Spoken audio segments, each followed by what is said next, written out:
trompette, mais je fais de l'afro gospel blues. Alors, donc c'est dans le blues Congo que je vais vous emmener.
Fortement à l'invocation que tu viens de faire. Et tu sais pourquoi.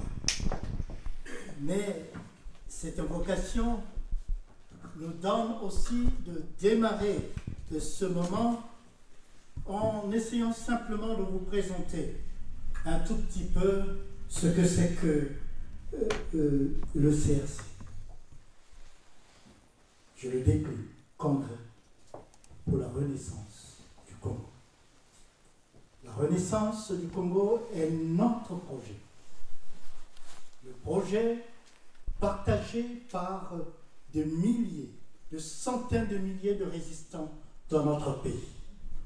Nous voulons simplement vous rappeler que ce projet voit le jour en termes de figuration parce que voulu par les plus de 90% de résistants qui sont sur place au Congo et qui n'ont pas de voix, qui sont des sans-voix et qui ont voulu avoir une voix qui puisse les porter leurs idéaux et rappeler ce que ceux-ci veulent. Et bien sûr, dans cet écho, c'est les 10% de ces résistants qui sont visibles dans nos diasporas, qui eux ont la liberté de parole et qui peuvent ainsi incarner la lutte que mène l'ensemble des Congolais. Vous pouvez penser aux retraités congolais, vous pouvez penser à cette jeunesse fortement sacrifiée depuis 40 ans. Une jeunesse qui ne sait plus à quelle scène se vouer.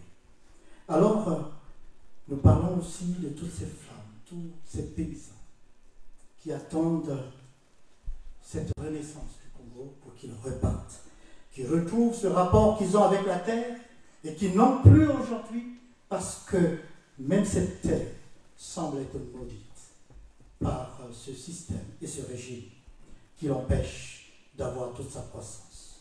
Alors le CRC, ce congrès, est une plateforme. Il réunit des citoyennes et citoyens décidés, engagés dans la résistance, dans le but de mettre fin à un vieux système installé dans notre pays depuis 60 ans. Savez-vous que l'Université de Sherbrooke a publié toute une étude assez forte sur le Congo? Cette étude laisse apparaître que sur environ 60 ans de vie de cette nouvelle république, il y a à peine 7 ans de vécu de l'idéalité démocratique. Tout le reste du temps, c'est des régimes fermés, des régimes qui détruisent les valeurs, des régimes qui détruisent la personne humaine, qui l'enferment, qui privent la personne humaine de l'élément essentiel qui est la liberté, et à commencer par la liberté de penser. Et bien sûr, lorsqu'on vous prend votre liberté de penser, on vous prend tout. On vous prend tout ce qui vous est si cher. Alors mettre fin à ce vieux système occurrentiste de plus de 60 ans, mais si on veut mettre fin à ce système, c'est pour restaurer un état de droit démocratique de notre pays. Là, je vais juste dire deux choses. Nous avons l'habitude de conjuguer état de droit et démocratie. Je crois que parfois, nous répétons des erreurs qui nous rappellent l'histoire de la conception de l'État dans ce pays, dans lequel nous nous trouvons, et nous avons à penser une démocratie qui arrive après que l'État ait été constitué. Mais voyez-vous, il n'y a pas de démocratie sans État de droit. Donc il ne peut exister d'État de droit sans démocratie. Lorsque vous avez les droits fondamentaux qui sont au cœur de la vie de la cité, l'homme retrouve toutes ses facultés. Et alors, vous avez là véritablement un état de droit démocratique. Lorsqu'on conjugue les deux mots en mettant la conjonction de coordination et, on se retrouve devant deux choses qu'on tente de mêler. Ce n'est pas possible, parce que l'état de droit ne peut exister que dans un cadre procédural bien déterminé, que seul secrète la démocratie, et la démocratie n'est possible que sous-tendue par un état de droit. Donc, nous avons là quelque chose d'important, d'où ce concept d'état de droit démocratique que nous allons répéter inlassablement pour que l'on comprenne que l'état de droit n'est pas l'état légal. Car on peut avoir des lois injustes, on peut avoir des lois qui récriminent la liberté, comme nous le voyons au Congo et dans bien d'autres dictatures dans le monde. Et vous savez qu'avec le monde moderne, les dictatures se sont repensées et donnent une figure avec des institutions, fabriquent même des élections qui sont des pièges à rats. Et ceux qui veulent aller se laisser prendre arrivent à se laisser prendre dans ce piège. Et il s'agit simplement de légitimer un système qui tente de s'habiller différemment.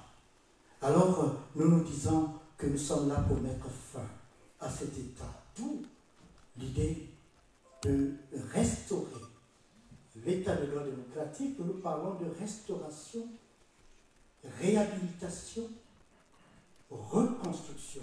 Parce que tout est à reconstruire. Tout est à reconstruire. Notre pays est un vaste chantier sur le plan politique, institutionnel. Et nous avons des amis qui, sur la place de Paris, lèvent notamment des sujets là-dessus pour montrer qu'il y a besoin d'entrer dans la réflexion sur ce que nous devons être demain. Alors, nous encourageons de telles perspectives. Alors, nous disons aussi que, après cela, bien sûr, nous savons que nous ne pouvons pas atteindre cet état restauré réhabilité qui doit être reconstruit dans une perspective politique tracée par l'ensemble du pays, dans un cadre consensuel, eh bien, il nous faut d'abord atteindre une première limite. Abattre les murs du régime qui nous tient prisonniers, du régime qui lie les libertés.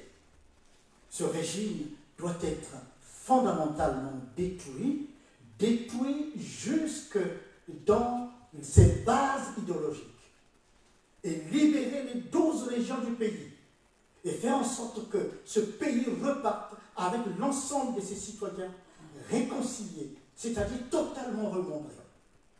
Il n'est pas possible que ce pays reparte, que nous ayons une nation réconciliée, s'il n'y a pas un remembrement qui est installé dans notre pays. Ce pays a été divisé, segmenté. Nous devons tout faire pour retrouver une unité. Alors, oui, il faudra produire une nation. Une nation, certes, qui a un caractère plural par sa composition, mais une nation cohésive. Une nation cohésive. Et alors, pour atteindre effectivement cet objectif, nous avons le CRC qui est bien lancé pour atteindre ces différents points et lancer le combat où chaque Congolais va saisir cette opportunité pour que nous lancions définitivement la possibilité de la destruction donc, de cette dictature. Alors, chers compatriotes, le CRC, qui est une institution qui est déjà créée depuis plus de 4 ans, voit aujourd'hui les jours, mais est organisée. C'est une porte ouverte à l'ensemble de ceux qui veulent se lancer avec nous, de ceux qui veulent nous rejoindre, d'où qu'ils viennent. Il y a place pour tous. Nous sommes actuellement organisés en commission diplomatie, commission organisation qui a pu gérer cette manifestation, commission planification et gestion des risques parce que nous plaçons la gestion des risques au cœur de notre démarche, commission juridique, commission de relations publiques, commission politique, pour aborder les questions que tant d'amis ont déjà commencé à aborder et nous aurons à les rejoindre dans les jours qui viennent. Alors, commission communication, bien sûr, nous avons des études d'analyse et de prospective puisque nous sommes en même temps un think tank. Nous devons être tout pour préparer l'avenir de notre pays. Alors nous vous appelons effectivement à prendre votre place au sein, notamment du CRC, de trouver votre place dans les jours qui viennent. Le CRC lancera sa première convention et à cette convention seront appelés tous ceux qui désirent entrer et passer ce temps avec nous pour travailler à la nouvelle perspective pour notre pays. Mais ceci dit, je vais encore t'appeler une de Samba pour que tu nous annonces encore une belle parole au travers d'un chant, et après cela j'inviterai donc M. Pierre-Simon Moussonda, membre du CRC, un membre fondateur du CRC, de prendre la parole pour dire la parole de circonstance. Merci.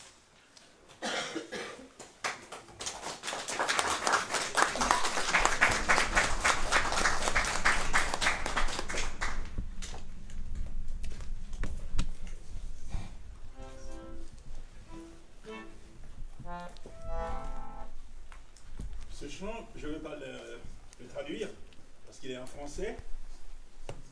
Il me fait penser à un ami que nous avions presque tous connu il y a quelques années, qui a beaucoup chanté pour l'Afrique. L'Afrique et l'Afrique. Il s'appelait Francis Bébé. Afrique demain. C'est comme si je disais Congo demain. Donc là où je vais prononcer Afrique, dans votre cœur, pensez Congo. S'il vous plaît.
l'Afrique n'a pas tout perdu. Même si quelquefois elle hésite à prendre en main son propre destin. Je vois dans le ciel de l'espoir pour demain. L'Afrique n'a pas tout perdu. Même si quelquefois elle hésite à prendre en main son propre destin.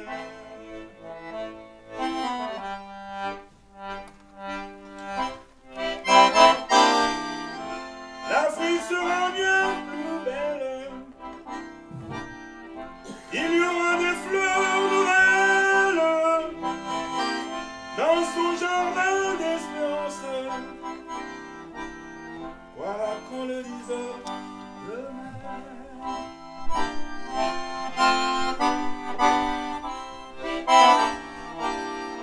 L'Afrique sera bien plus belle.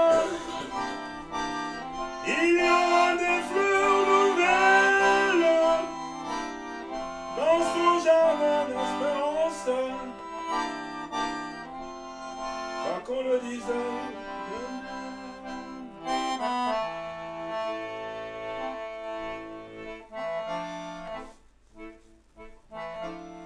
L'enfant qui se baigne au soleil d'un jour nouveau sera demain un grand garçon.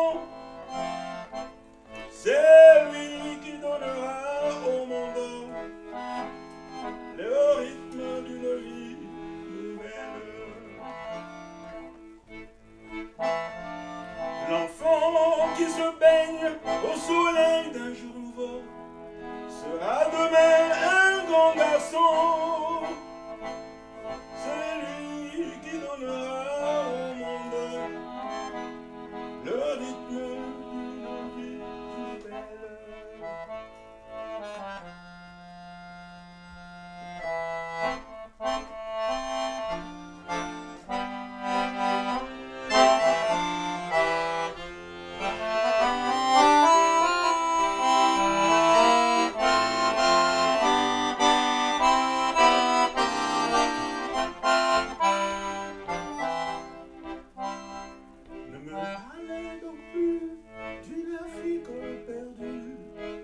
Se retrouve même plus, tandis qu'elle est le vivant symbole de la vie qui toujours recommence. Ne me parlez donc plus d'une Afrique perdue, qui ne se retrouve même plus, tandis qu'elle est le vivant symbole de la vie qui toujours recommence.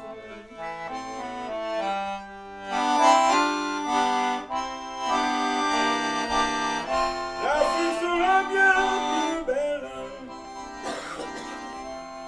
Il y aura des fleurs nouvelles dans son jardin d'espérance. Quoi qu'on le dise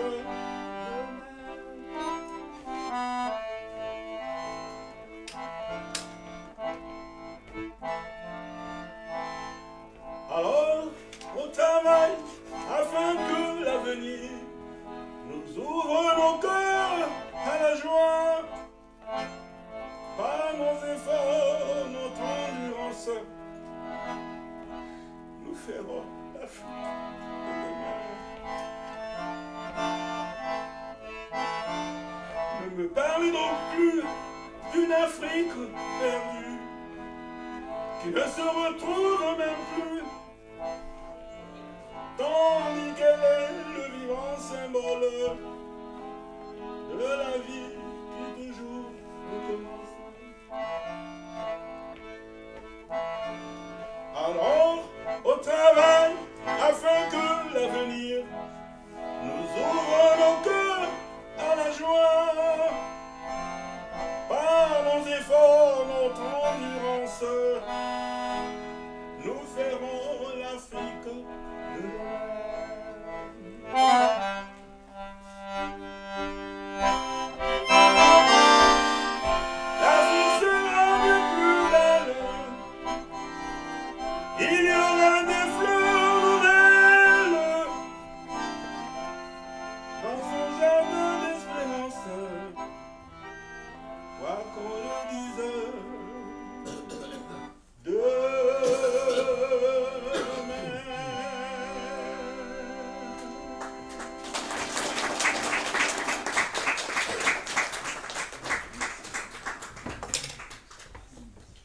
Merci, poète congolais.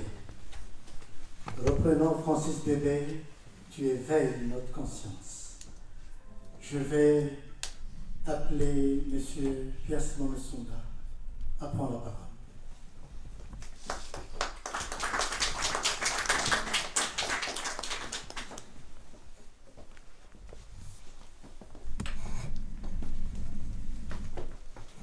Merci, chers frères. Nous remercions d'emblée l'ensemble des participants pour avoir pris un peu de leur temps afin de prendre part à cette cérémonie que nous voulons solennelle. Mesdames et messieurs les conférenciers, chers invités, chers compatriotes et chers amis du Congo-Brazzaville présents dans la salle et connectés à travers notre système de communication en visioconférence à travers le monde. Permettez-moi de vous saluer au nom des membres et sympathisants du CRC, au nom de la commission qui s'est mise en place pour faire le maximum afin de vous offrir une rencontre de qualité, nonobstant les difficultés du transport liées aux rêves que nous connaissons tous. Nous savons qu'ils sont nombreux, ceux qui auraient pu participer à cette grande rencontre, à cette grande cérémonie, et qui ont été empêchés par la grève parce que les moyens de transport ne leur ont pas permis de faire le déplacement souhaité. Nous adressons nos encouragements à l'ensemble des forces vives qui luttent contre la dictature au Congo, souvent dans l'ombre ou en silence, mais souvent au péril de leur vie. Ce 14 décembre 2019 marque la naissance officielle du Congrès pour la Renaissance du Congo, CRC. Nous sommes une plateforme associative, comme l'a dit tout à l'heure le modérateur.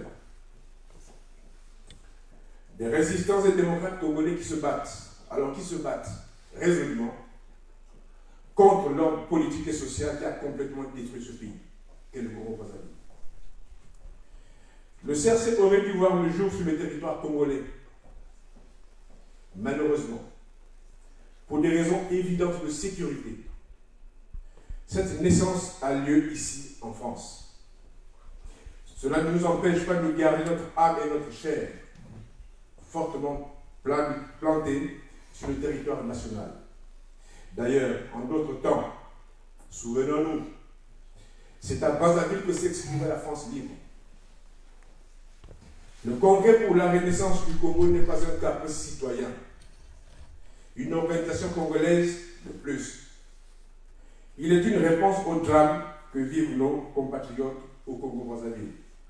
Alors, préparons ensemble ce que nous avons qualifié de révolution du fleuve au sein du CRC. Que disent les sigles CRC? Pour nous, C, qui signifie congrès, est une invite au rassemblement. Parce que la force du CRC est dans l'unité et la mobilisation des résistants et démocrates du Congo-Brazzaville. R pour Renaissance symbolise le regard rétrospectif sur nos 60 ans d'indépendance et la projection vers des lendemains meilleurs. Notre pays a besoin de revisiter son passé. Le concept de renaissance renvoie ici aux idées défendues par les pères de l'indépendance, pour qui l'Afrique devait se développer unie ou crever divisée. Et bien sûr le C, c'est notre pays, le Congo-Brazzaville. Vous êtes résistant ou démocrate. Vous militez dans une association ou êtes installé au Congo dans des diasporas. Rejoignez la révolution du fleuve sans renier vos organisations ni votre liberté d'action. Prenez votre place en qualité de membre ou dans le cadre d'un partenariat stratégique. Il s'agit d'une répartition des rôles entre compatriotes. Il s'agit d'accomplir des missions, de repartir les tâches, organiser et incarner la lutte contre un État voyous. L'implication et les contributions intellectuelles, matérielles et politiques de toutes et de tous sont nécessaires dans les meilleurs délais pour abréger les souffrances de nos compatriotes et de nos amis afin d'aider notre pays à enfourcher le chemin de la Renaissance nationale. Le projet de Renaissance nationale est un catalogue de propositions incompressibles destinées à trouver des réponses aux questions existentielles que pose le drame congolais. Nous voulons, et nous le disons clairement, sans embâche, la fin du système politique vicié depuis plus de 60 ans et du régime dictatorial qu'il incarne.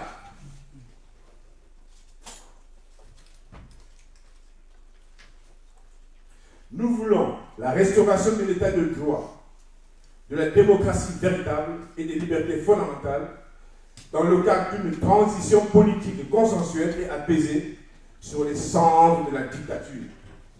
Et enfin, nous pensons que le Congo, comme tous les peuples libres, ne peut se passer d'une élection démocratique, libre et transparente avec la contribution de la communauté internationale. Un manifeste rédigé par le CRC sera à votre disposition sur notre site. Il reprendra la ligne politique de la plateforme, ses objectifs principaux et les modalités de leur mise en œuvre. Ce document recteur, ainsi que les statuts et le règlement intérieur, seront mis à la disposition du public au cours de la convention générale du CRC qui sera convoquée courant février 2020. Cette convention sera l'occasion du rassemblement et de l'interaction entre les résistants et les démocrates des 12 départements de notre pays et de ses diasporas. Elle définira les conditions d'organisation des forces vives et du renforcement de la cohésion autour des stratégies et des modalités liées à la mise en œuvre des objectifs du CRC. Chers compatriotes et chers amis du Congo-Brazzaville, que faire face à la canaillerie politique et économique qui détruit, pille, emprisonne et reprime à tout va dans les 12 départements de notre pays? Le mal étant connu, aucune citoyenne, aucun citoyen ne doit rester inactif partout où résident les Congolais. Le temps presse et l'inaction de chacun d'entre nous nous rend coupables de non-assistance à peuple en danger. Pensons à tous nos compatriotes, concassés par le chômage massif, à nos retraités, qualifiés avec arrogance de serpents sans venin, et qui vivent cruellement l'arrogance des gouvernants et de leurs suppôts.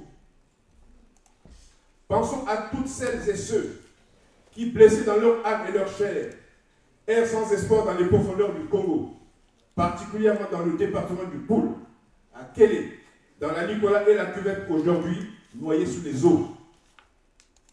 Pensons à celles et ceux qui vivent à l'étranger, privés de patrie, déracinés et coupés de leur vie culturelle et économique, et à ces étudiants sans bourse. Pensons à notre économie gangrénée par la corruption et le pillage des ressources, dont les espoirs de sortie de crise, malgré les accords signés avec le FMI, viennent à peine d'être touchés. Pensons à tous les activistes incarcérés dans les geôles du régime pour avoir dit non à la félonie. Pensons au général Mokoko. Pensons au commis Salissa et autres, à toutes les victimes des adeptes d'une vision archaïque et obscurantiste du Congo. Enfin, gardons vivant en mémoire les âmes à anoblir de nos compatriotes qui payent de leur vie le brigandage des prédateurs politiques qui ne veulent pas entendre raison. Les grands peuples luttent avec méthode, abnégation et intelligence.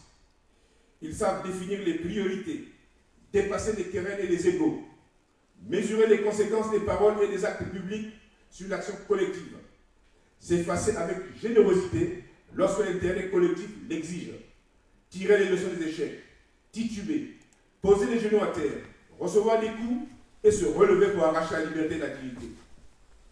Des dissensions peuvent exister dans nos rangs, au Congo et dans les diasporas. La tentation d'abandon est parfois grande, mais quelle est cette femme? Quel est cet homme qui accepte de mourir, de voir mourir ceux qui lui sont chers, sans résister ni lutter pour les sauver? Les tragédies ne sont-elles pas trop importantes pour continuer à être spectateurs et donc complice passif du système, pour continuer à laisser le régime saccager l'État, opposer les Congolais les uns aux autres, corrompre à grande échelle et révéler une présidence familiale dans un pays qui a tous les atouts pour réussir son développement. Comment rester inactif lorsque les opposants, des cadres militaires et civils, des journalistes et de nombreux citoyens sont torturés, assassinés, humiliés et emprisonnés, contraints à l'exil ou à la clandestinité pour des délits d'opinion, pour avoir refusé le dictat et l'ignominie? Faut-il continuer à être passif face à un système sanitaire moribond, un système scolaire à l'abandon, des pensions et des bourses impayées, des salaires versés au rythme des gymnastiques mafieuses? Faut-il détourner nos regards lorsqu'on sait que le régime met en péril le deuxième poumon du monde, le bassin du Congo? Eh bien, la réponse est non. Que doivent faire les Congolais? La question a été maintes fois posée sans réponse à la hauteur du gouffre. Pourtant, l'histoire des hommes le montre. Les dictatures et les tyrannies ne s'éteignent que par des actions populaires, concertées et coercitives. Notre pays ne saurait échapper à cette logique. Une logique qui s'appelle chez nous révolution du fleuve. Des voix fusent de la part des tenants du régime et de leurs affidés pour qualifier les membres du CRC d'aventuriers ou de violents. Ils manœuvrent en coulisses pour discréditer le message et l'image d'une dynamique qui ne souffre d'aucune ambiguïté. Ils essaient de s'attirer les faveurs de la communauté internationale. Ils instrumentalisent nos magistrats, nos vaillants officiers, sous-officiers et hommes de rang, gendarmes et policiers qui vivent les mêmes tragédies que leurs concitoyens. Le but pleinement assumé est d'apeurer des populations traumatisées par des décennies de terrorisme d'État. Le CRC n'est pas un mouvement violent. Il fonde son action sur les valeurs que défendent la Déclaration universelle des droits de l'homme de 1948 et la Charte africaine des droits des peuples. Alors oui, comme le proclame la Déclaration des droits de l'homme et du citoyen de 1793, quand le gouvernement viole les droits du peuple, l'insurrection est pour le peuple et une portion du peuple le plus sacré des droits et le plus indispensable des devoirs. Nous prenons la défiance politique et l'action populaire, la révolution du fleuve qui, dans la douceur de ses flots, draine les espoirs des affluents. Soyons ces affluents et ces rivières qui permettent à la deuxième majesté bleue, le fleuve Congo, de se faire entendre au-delà de nos frontières. Le peuple français ne s'est débarrassé de l'occupation nazie que parce que le CNR, Conseil national de la résistance, avait réuni tous les courants de pensée et d'action autour d'un seul objectif, la fin de l'occupation. Le peuple frère d'Angola et le MPLA n'auraient pas vaincu le colonialisme portugais s'ils n'avaient pas utilisé tous les moyens, y compris la fraternité de ses frères du Congo-Brazzaville. Et les exemples sont nombreux. Nous sommes au cœur du bassin du Congo, une zone de tourbière qui, mal gérée, pourrait être une catastrophe pour la planète. Le défi des Congolais est donc un défi international. Nous nous en convaincrons en suivant l'exposé tout à l'heure du docteur Greta Dargy, professeur à l'Université de Lille en Angleterre, sur cette tourbière et sur la légèreté et l'immoralité de ceux qui essaient d'en faire un élément de chantage politique et de promotion personnelle. Autant la communauté internationale braque ses regards sur ce qui se passe en Amazonie au Brésil, autant elle devrait se préoccuper du danger que constitue un homme et un système destructeur au cœur du bassin du Congo. Préservons les deux poumons du monde si nous ne voulons pas être comptables d'une crise écologique aux conséquences gravissimes pour l'humanité. Chers compatriotes, de nombreux décideurs économiques et politiques ne lisent pas dans le ciel. L'Afrique bouge, certes à petits pas, mais elle bouge. Et pourtant elle avance. Aurait dit Galilée, s'il lui était donné l'occasion de revenir à la vie. La liberté devient une denrée vitale que cherchent à conquérir tous les Africains de la nouvelle génération. Le CRC est à l'école des peuples burkinabés, tunisiens, et nous avons dans la salle une dame qui va nous en parler. Soudanais, nous avons un ami dans la salle qui va nous en parler. Et Algériens, dont on suit aujourd'hui la lutte et les conséquences que ça peut entraîner, tous ces peuples sont organisés et mobilisés pour sortir des griffes de l'abomination. La révolution du fleuve que nous prenons s'inscrit dans cette lignée. Un Congo libéré de la dictature n'est pas incompatible avec les intérêts de ses voisins et de ses partenaires. Bien au contraire. Notre volonté de vivre en harmonie est sans équivoque. C'est pourquoi nous appelons les peuples frères et amis du Congo, nos principaux amis, partenaires politiques et économiques, à soutenir activement le Congrès pour la Renaissance du Congo dans l'accomplissement de ses missions. Dans ce cadre, nous sommes demandeurs d'alliances basées sur la communauté d'intérêts politiques et stratégiques, sur la promotion de la sécurité collective, de la paix et du développement intégré de nos États. Nous savons qu'il y a dans le monde des puissances publiques et privées disposées à aider un Congo débarrassé de la dictature. Nous savons qu'elles ne viennent pas au secours d'un peuple et d'une initiative timide et mal organisée. Que l'aide n'est possible que si et seulement si les Congolais et le CRC qui les gardent. La lutte contre un système destructeur sortent de l'apathie et de l'attentisme.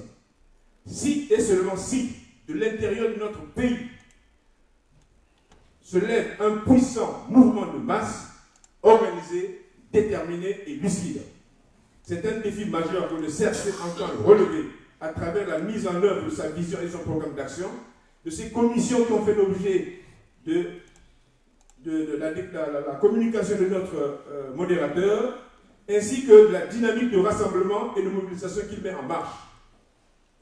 Dans cette perspective, notre plateforme pour la réorganisation et œuvre pour la réorganisation de l'État, pour la rupture avec la dictature et l'ordre ancien dans le strict respect du droit, contre la chasse aux sorcières. Elle prend la lutte implacable contre les règlements de compte gratuits et extrajudiciaires, contre la supériorité d'un groupe social sur un autre, contre la primauté de la force sur le droit. Elle entend promouvoir l'égalité de tous et de toutes face à la loi, sans distinction de sexe et de religion, dans un État décentralisé. La diversité, en fait, vous découvrirez tout ça au niveau de la communication entière que vous aurez. Cela veut dire quoi? Le Congo est en état de cessation de paiement. Il est bien en banqueroute. Il est arrivé à un niveau où il ne peut plus faire face à ses engagements. Même les charges incompressibles, comme les salaires, les pensions, etc. Alors, que faire? Lorsque la question s'est posée, le gouvernement a pensé dans un premier temps qu'il pouvait procéder à un ajustement interne. Il n'en a pas été capable. Pourquoi? Parce que l'ajustement interne suppose une capacité de remise en cause. Et ceux qui ont plongé le pays dans cette crise, qui savent bien qu'ils en sont responsables, ont du mal à trouver les voies pour en sortir. Alors, qu'est-ce qui s'est passé? Nous avons été contraints dans le cadre de la CEMAC, au cours du sommet des chefs d'État de la CEMAC en 2016, de recourir au Fonds monétaire international, mais qui lui est venu avec un certain nombre d'exigences. L'une des exigences, c'est la transparence totale. La deuxième, la mise en place des réformes audacieuses et immédiates dans le domaine de la gouvernance pour traduire la rupture avec les politiques et pratiques du passé. Enfin, la lutte âpre contre la corruption et le rétablissement de la viabilité de la dette. Donc, une fois ces conditions posées, ça n'a pas été facile parce qu'il a fallu, au niveau de la dette, que le Congo obtienne un accord avec la Chine.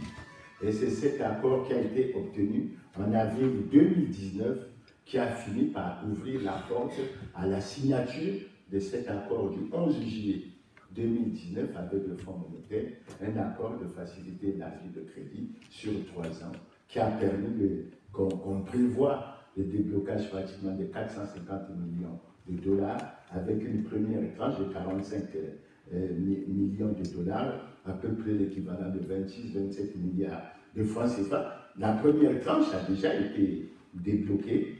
Ensuite, on attend de la BAD près de 262 milliards de francs CFA, 171 milliards de la Banque mondiale et 89 milliards de la France. Mais ça suppose pour le Congo la capacité d'exécuter un programme qui contient 48 mesures dont les échéances sont bien définies.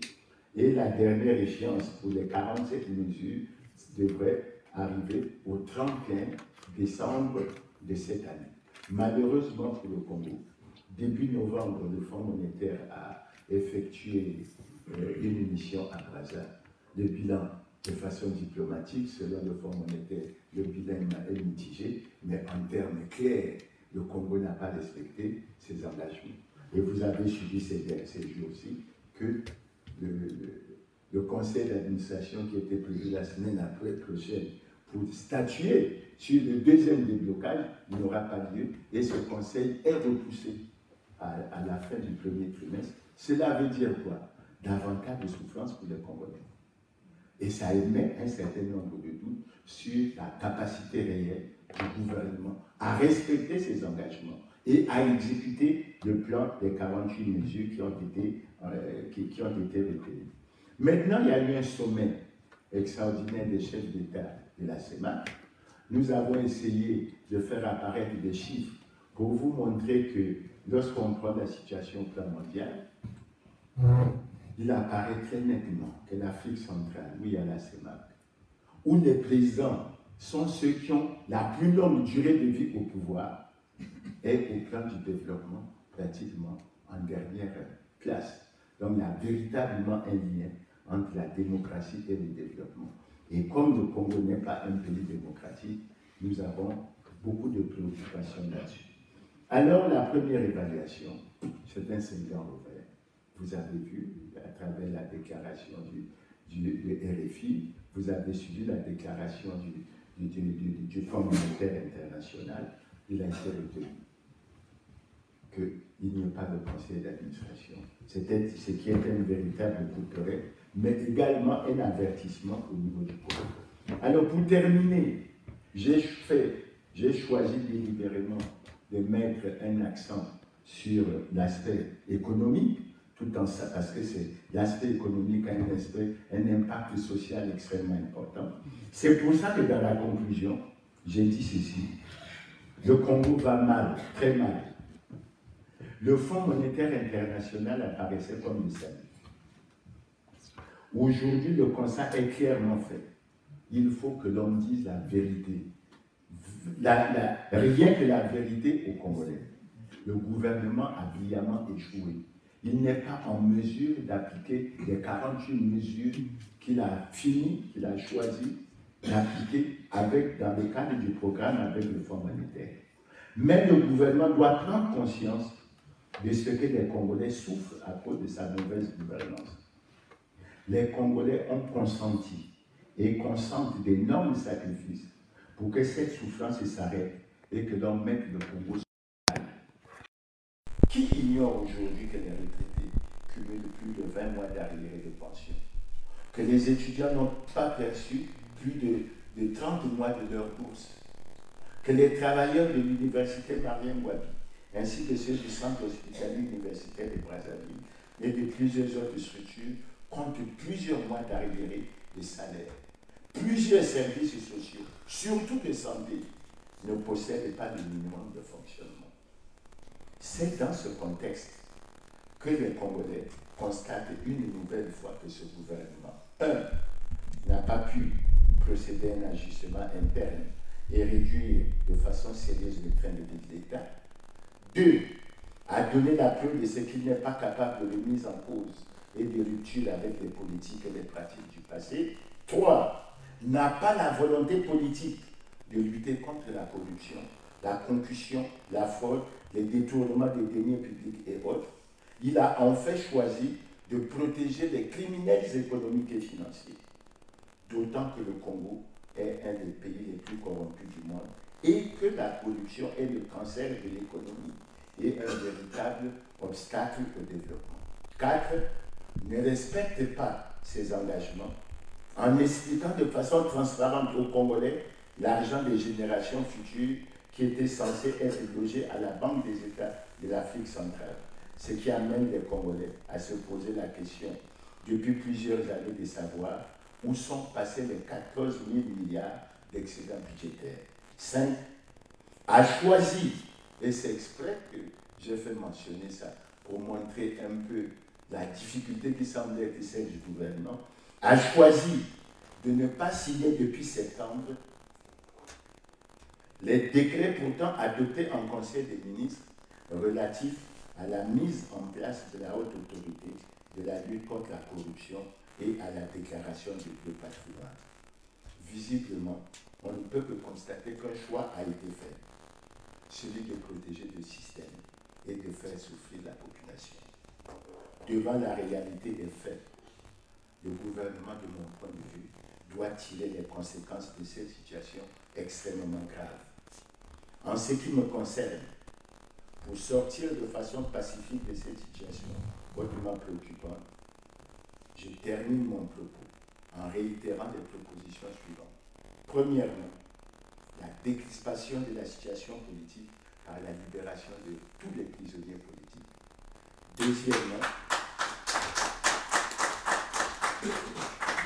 Deuxièmement, la tenue d'un dialogue national inclusif qui, je dois le préciser, n'a aucun lien avec celui qui est préconisé dans le cadre du Conseil national du dialogue. Je vous remercie pour votre attention.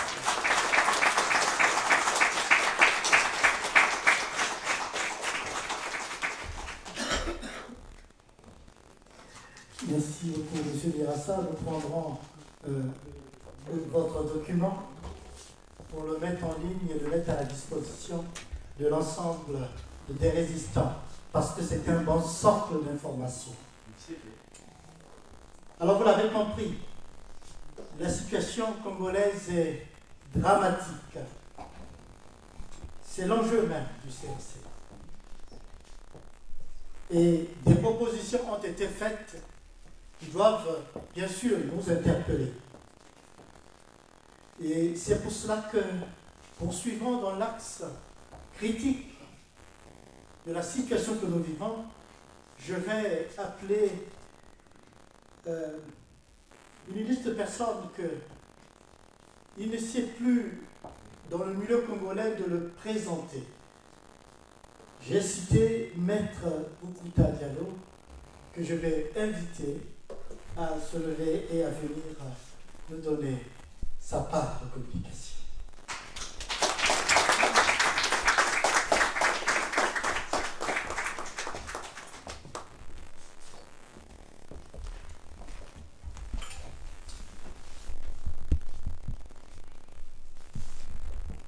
Chers invités, vous devez saisir l'émotion qui m'étreint au moment où je prends la parole après cette description chaotique d'une gestion qu'on n'a plus besoin de présenter. 30 mois d'arriérés de pension, 20 mois d'arriérés de bourse dus aux étudiants, j'en passe, avec tous ces travailleurs qui depuis des mois ne sont pas payés. Il n'y a que Dieu pour bénéficier d'une telle tolérance et d'une telle compréhension. Mais nous, qui sommes du commun des mortels, nous ne pensons pas qu'un homme puisse aujourd'hui, quelle que soit sa contribution au développement du pays, quel que soit son rôle historique dans la lutte du peuple ou des peuples, puisse bénéficier aujourd'hui d'une tolérance pareille. Seul Dieu peut bénéficier de cette tolérance. Qu'est-ce qui est donc à la base du silence du peuple congolais?